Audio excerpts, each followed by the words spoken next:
Nick Vujicic is an internet sensation whose antics have gone viral as he refuses to let severe disability stand in his way. They call it phocomelia, which means a baby being born without limbs with no medical reason.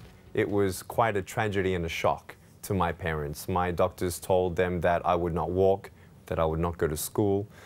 And my mum and dad, being very strong believers in Jesus, saw me as obviously their little boy, but still a gift of God, just differently packaged.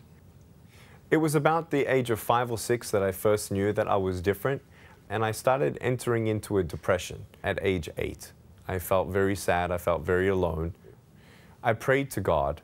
I prayed that He would give me arms and legs, and He didn't respond. And in His lack of response, in the way that I thought He should have responded, I started believing He didn't love me. I started believing that He didn't exist. And maybe I was just born into misery. Nick got so depressed that he considered committing suicide at the age of 10.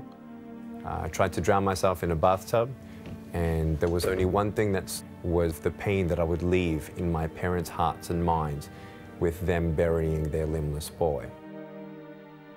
But then my confidence started growing. My maturity started expanding. In understanding I have a choice, either to be angry for what I do not have or be thankful for what I do have. But what really struck me the most was when I was 15 years old, when my life changed forever.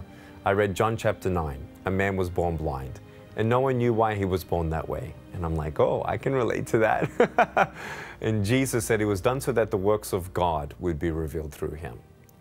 And I thought, wow, if Jesus had a plan for a blind man, then He has a plan for me.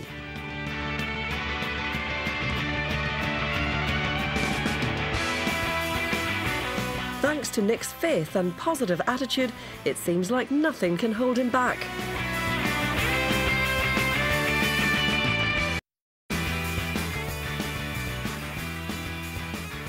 At age 19, I found myself in front of 300 16-year-olds, and I was speaking. Within a couple minutes, half the girls were crying. Then one girl in the middle of the room started weeping. She put up her hand and she said, "I'm so sorry to interrupt, but can I come up there and give you a hug?" She came up and she hugged me and she cried on my shoulder and she said, "Thank you, thank you, thank you. No one's ever told me that they love me, and no one's ever told me that I'm beautiful the way that I am." And that's when I knew I was born to be a speaker. So he came to me, he unwrapped me, he looked at me, wrapped me back up, went back to my mum and said, "He's beautiful." Nick has now taken his message of hope to a staggering 57 countries and an audience of hundreds of millions, including 13 presidents. And now he has company on his travels. In 2012, he married Kanye, and they're expecting their second child this summer. And we want to just share our story with everyone, my wife and I, because we've come across a lot of people who are not happy, who have given up on themselves and given up on love. And we want them to not give up. I look at the world that we live in and all the pain, and I say, without heaven, what do we have? It's not a coping mechanism, but everything starts making more sense when our eyes are fixed on eternity. I don't need arms and legs for 90 years because arms and legs are probably going to give me arthritis later on anyway.